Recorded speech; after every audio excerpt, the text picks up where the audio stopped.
له ومن يضلل فلا هادي له أشهد أن لا إله إلا الله وحده لا شريك له وأشهد أن محمدا عبده ورسوله يا أيها الذين آمنوا اتقوا الله حق تقاته ولا تموتن إلا وأنتم مسلمون يا أيها الناس اتقوا ربكم الذي خلقكم من نفس واحدة وخلق منها زوجها وبث منهما رجالا كثيرا ونساء واتقوا الله الذي تساءلون به والأرحام إن الله كان عليكم رقيبا يا أيها الذين آمنوا اتقوا الله وقولوا قولا سديدا يصلح لكم أعمالكم ويغفر لكم ذنوبكم ومن يطع الله ورسوله فقد فاز فوزا عظيما أما بعد فإن أصدق الحديث كتاب الله وخير الهدى هدى محمد صلى الله عليه وعلى آله وسلم وشر الأمور محدثاتها وكل محدثة بدعة وكل بدعة ضلالة وكل ضلالة في النار. Bapak Ibu hadirin hadirat jamaah salat Isya dan juga salat tarawih rahimanallah wa iyyakum jami'an. Kita masih melanjutkan tema kajian kita kebersamaan para sahabat yang mulia membersami Rasulullah sallallahu alaihi wasallam. Ada pertanyaan dari Bapak Imran tentang kisah Rasulullah sallallahu alaihi wasallam dikasih buah anggur yang rasanya kecut dan beliau makan sendiri, tidak bagi-bagi dengan para sahabat radhiyallahu anhum. Setelah kami mencari, ternyata kesimpulannya bahwasanya cerita tersebut adalah palsu, maudhu. Ya, riwayatnya maudhu dan sebagian ulama mengatakan la aslalah, tidak ada dasar referensi yang bisa dipertanggungjawabkan. Tapi masyhur yang ngasih itu salah seorang dari sahabat yang tinggal di Sufah, jadi ahlus Sufah. Ya. Jazakumullah khairan, barakallahu fikum. Jadi belajar ya. Pada malam hari ini insyaallah kita akan bersama Rasulullah SAW dengan dua orang sahabatnya yang mulia, yaitu Abu Bakar dan Umar radhiyallahu anhum jami'an. Sebuah kisah yang diriwayatkan Imam Tabrani dan juga Imam Ibnu Hibban rahimahumullah jami'an dalam kitab sahihnya dari Abdullah bin Abbas radhiyallahu anhu, yang mana beliau menceritakan kepada kita bahwa pada suatu siang, biasanya kalau di siang hari orang-orang Arab zaman dahulu itu jarang yang keluar rumah. Kalaupun seandainya ada yang keluar rumah itu pasti untuk sesuatu yang sangat mendesak, untuk kebutuhan yang sangat mendesak. Makanya kita ingat bagaimana Rasulullah SAW saat merencanakan perjalanan hijrah bersama Abu Bakar As-Siddiq radhiyallahu anhu. Waktu menemui Abu Bakar As-Siddiq radhiyallahu anhu di rumahnya itu bukan di waktu malam, tapi di tengah siang hari bolong. Ya, kalau kita kan umrahnya waktu malam, ketika orang pada tidak tahu. Justru kalau orang Arab jalanan sepi itu ketika di siang hari. Ya. Diceritakan bahwasanya Abu Bakar As-Siddiq radhiyallahu anhu pada suatu siang keluar pergi ke masjid. Ternyata di masjid beliau ketemu sama sahabat Umar radhiyallahu anhu jami'an. Jadi kebiasaan para sahabat dahulu kalau ada apa-apa, kalau ada masalah, perginya kemana? Ke masjid. Kalau kita perginya kemana kalau ada masalah? Pinggir kali ya. Pinggir kali. Mall. Mana lagi? Ya. Jadi mereka perginya ke masjid radhiyallahu anhu jami'an. Nah, kemudian ketemu sama Umar pun heran bertanya, "Ya Abu Bakar, ma akhrajaka hadhihi sa'ah?" Abu Bakar, kok tumben-tumbennya siang hari kayak gini Anda keluar rumah? Ada apa? Abu Bakar Siddiq radhiyallahu anhu menjawab, "Ma akhrajani illa ma ajidu minal ju'." Ya, siang ini saya keluar karena lapar. Ya, dengan dan karena luwe itu malam hari. Siangnya jarang ya, karena sudah disediakan. Jadi lapar. Di sini kejujuran yang penting, jujur. Ya, jujur, enggak nyembunyiin, enggak ngumpetin sedikit pun apa yang dirasakan. Masalah kejujuran. Yang kedua adalah tidak mengapa kita mengungkapkan apa yang sedang kita alami secara sebenarnya, tidak ditutup-tutupi. Sesuatu yang mungkin tidak atau kurang baik atau tidak diinginkan. Dan ini bukan termasuk kategori berkeluh kesah atau mengadu. Tinggal tujuannya apa? Dengan cerita dua masalah ini dengan cerita gak ada memberikan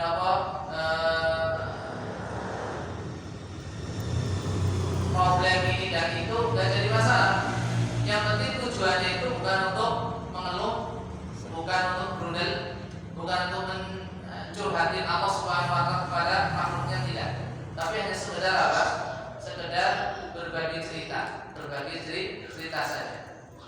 Kemudian mendengar jawaban dari Abu Bakar As-Siddiq radhiyallahu anhu seperti itu, Umar radhiyallahu anhu pun berkata, "Wa ana wallahi ma akhrajani ghairuhu." Saya juga sama. Saya keluar siang kayak gini juga karena kemudian ketika mereka sedang ngobrol, tiba-tiba datang Rasulullah SAW. Beliau pun bertanya, karena memang waktu yang jarang orang keluar rumah gitu loh. Maka pertanyaan itu wajar. Ma'akhrajahuma hadhihi sa'at, siang-siang kayak gini, ngapain kalian berdua itu keluar dari rumah? Maka beliau berdua pun menjawab dengan jujur, wallahi ma akhrajana illa ma najiduhu fi butunina minal ju'. Yang menyebabkan kami keluar rumah di waktu yang seperti ini tidak lain dan tidak bukan adalah karena apa? Ternyata Rasul juga sama. Wa ana walladzi nafsi biyadihi ma akhrajani ghairuhu. Saya juga sama. Ternyata tiga orang ini lapar. Jadi kan kami lapar tinggal ke dapur, makan, masak sendiri. Masya Allah. Itulah kesebutan Rasulullah SAW dan juga para sahabat radhiyallahu anhum ajma'in. Padahal Rasulullah SAW itu sudah ditawari sama Allah Subhanahu wa taala untuk menjadi sosok pribadi yang kaya raya. Sebagaimana disebutkan dalam hadis dari Imam Ahmad dan juga Imam At-Tirmidzi rahimahumullah jami'an dari Abu Umamah Al-Bahili radhiyallahu anhu, Nabi SAW bersabda, "Uridu 'alayya 'arada 'alayya rabbi liyaj'ala li batha'a Makkah dhahaban."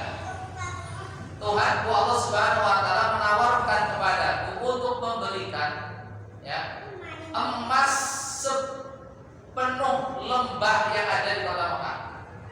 Jadi lembah yang di kota Mekah itu, karena Mekah itu kan lembah sebetulnya, dataran rendah. Memberikan kepadaku apa? Emas sebanyak atau memenuhi lembah Mekah. Tapi aku menjawab lah, Rasulullah tak mau. Dengan pola panjangan kita bikin mau ya, mau yang digolek, mau yang ditawari, orang kita betul. Tapi Rasulullah SAW enggak, saya enggak mau. Lalu pilihan beliau apa? Walakin asba'u yawman wa aju'u yawman. Pilihan beliau dalam hidup adalah apa? Saya ingin merasakan makan sehari, lapar sehari.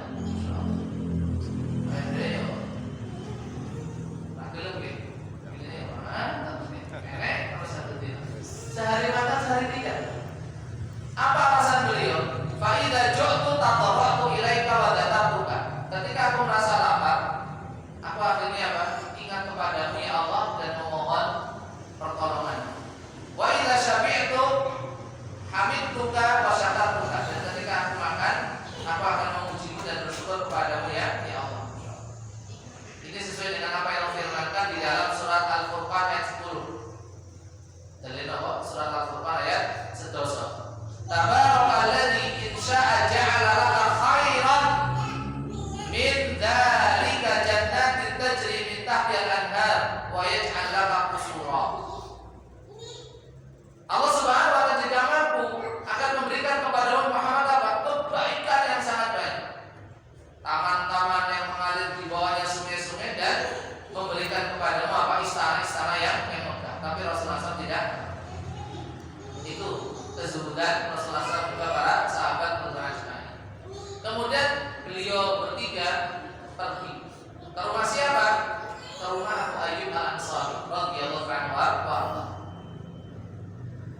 Satu keteladanan dari Abu Ayyub Al-Ansari radhiyallahu anhu ini, beliau itu senantiasa menyiapkan makanan, menyediakan makanan khusus untuk Rasulullah SAW. Jadi untuk mengantisipasi untuk persiapan ketika Rasul datang, makanan sudah ada.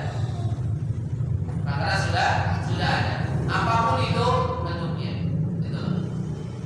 Akan tapi Rasulullah SAW itu sudah ketahuan ke rumahnya Abu Ayyub itu hari apa. Sudah disiapin. Nah, ini Rasulullah SAW datang ke rumahnya Abu Ayyub bukan pada waktu biasanya.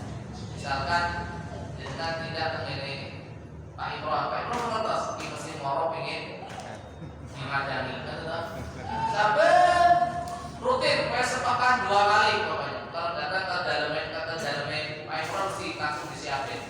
Nah ini kok datangnya bukan Senin Kamis, tapi datangnya hari Selasa, tumben-tumbennya. Maka yang biasa dihidangkan belum ada.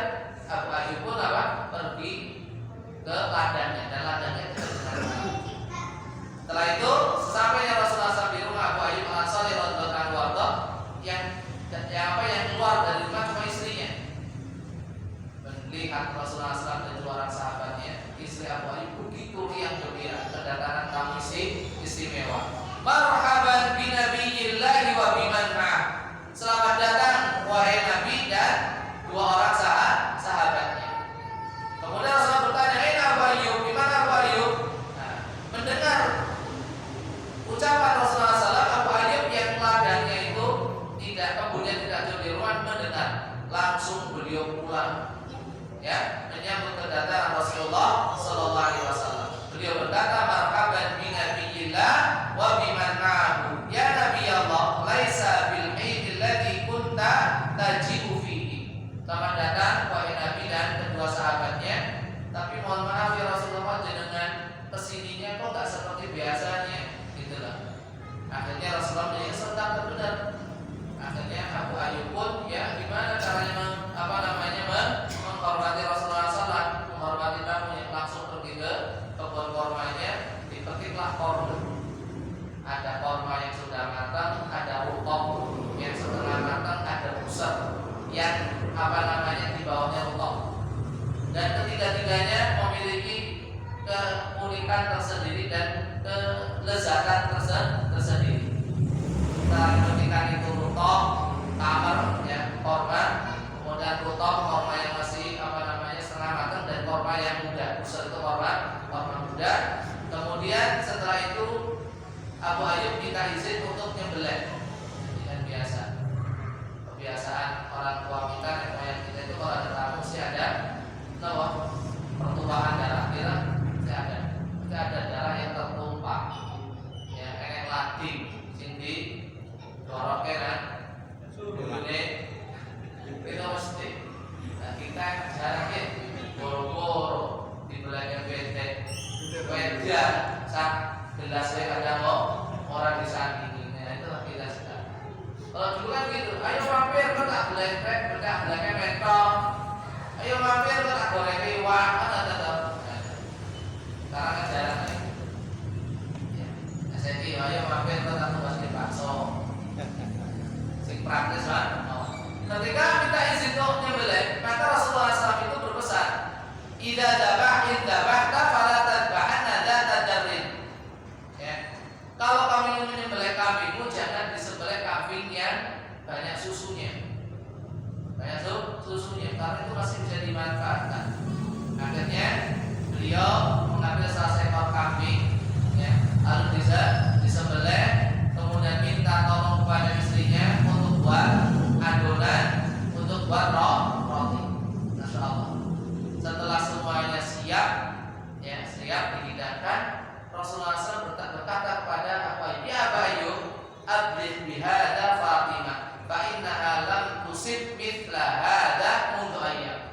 Abu Ayyub, sudilah kiranya, ya, sebagian makanan ini kasih sama Fatimah, karena sudah beberapa hari juga beliau belum makan.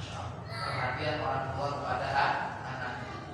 Pada beliau seorang ayah, biasanya sing ngene iki ibu, mak, mbok, kan ada arep mangan rakolu, kelingan anak. Ini Rasulullah SAW, ya, seorang bapak, kayak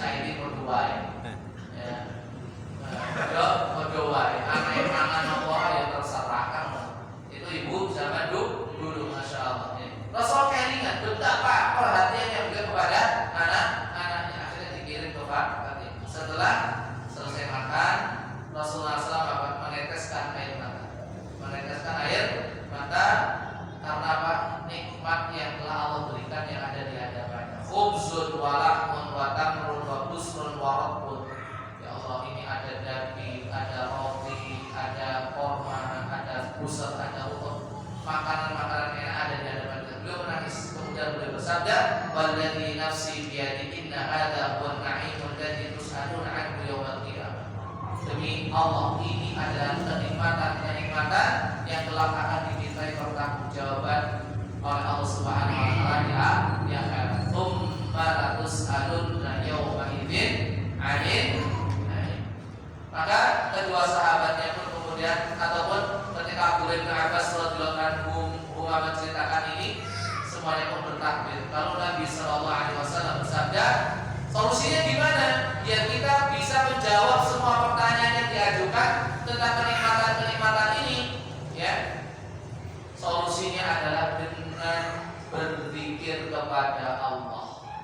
Bal idza asabtum mithla hadza fadarabtum bi aydikum faqulu bismillah fa idza syabihtum faqulu alhamdulillahi alladzi ashba'ana wa an'ama 'alaina wa afdal fa inna hadza kifafun bi hadza. Tidak mengapa, yang penting ketika kalian dapat nikmat kayak ini, sebelum kalian makan baca bismillah, kemudian setelah makan kalian membaca alhamdulillahilladzi ashba'ana. Segala puji bagi Allah yang telah memberikan rasa kenyang kepada kami, wa an'ama 'alaina wa afdala, dan yang telah memberikan semua kenikmatan dan anugerah ini kepada kami. Alhamdulillahilladzi ashba'ana wa an'ama 'alaina wa afdala. Ini cukup sebagai pertanggungjawaban kita di hadapan Allah Subhanahu wa taala. Bismillah sebelum makan dan berdoa sebelum makan, alhamdulillahilladzi ashba'ana wa an'ama 'alaina wa afdala. Maka diputar balik. Orang biasanya bagikan grup. Alhamdulillahilladzi ashba'ana wa an'ama 'alaina wa afdala. Kalau enggak ya kita menggunakan hadis Anas bin Malik radhiyallahu anhu yang diriwayatkan Imam At-Tirmidzi rahimahullah taala, yaitu alhamdulillahilladzi at'amani hadza wa razaqanihi min ghairi haulin minni wala quwwah. Insyaallah kita boleh dengan seperti apa. Alhamdulillahilladzi at'amani hadza wa razaqanihi min ghairi haulin minni wala quwwah. Kalau yang kita alhamdulillahilladzi at'amana wa saqana wa jalana minal muslimin itu mana? Ini sing kemarin nih. Alhamdulillahilladzi at'amani hadza wa razaqanihi min ghairi haulin minni wala quwwah. Ini. Karena apa? Allah sangat suka, Allah ridho. Dalam hadis dari Imam Muslim rahimahullah taala nomor 2734 dari Anas bin Malik radhiyallahu anhu warda, beliau berkata Rasulullah SAW bersabda, innallaha la yarda 'anil 'abdi ya'kulul akalata fa yahmaduhu 'alaiha aw yashraba asy-syurbata fa yahmaduhu 'alaiha aw yashrabu.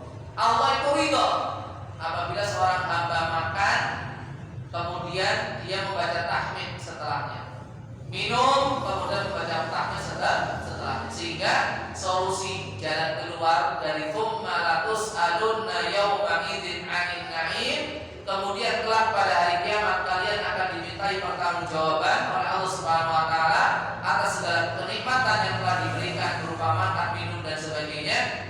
Solusinya adalah baca bismillah sebelum makan dan minum, dan setelah makan dan minum membaca alhamdulillahilladzi ashba'ana wa an'ama 'alaina wa afdala, atau alhamdulillahilladzi at'amani hadza wa razaqanihi min ghairi haulin minni wala quwwah. Insyaallah itu cukup sebagai pertanggungjawaban kita atas segala nikmat yang Allah berikan kepada kita. Ya, intinya apa? Kita perlu banyak bersyukur kepada Allah kalau melihat kehidupan Rasulullah SAW dan juga para sahabat zaman dahulu. Masya Allah. Ya, ini saja yang bisa kita bahas, semoga bermanfaat khususnya untuk diri kami pribadi, umumnya kami membaca dengan sami. Mohon maaf atas segala kekurangan, kebenaran semata dari Allah Subhanahu wa taala, kesalahan kekurangan berasal dari kelemahan pribadi saya. Semoga Allah Subhanahu wa taala mengampuninya dan suri kiranya hadir-hadirat semua untuk memaafkannya. Aku lupa hadza, subhanakallahumma wa bihamdika asyhadu an la ilaha illa anta astaghfiruka wa atubu ilaik. Assalamualaikum warahmatullahi wabarakatuh. Allah wa barakatuh.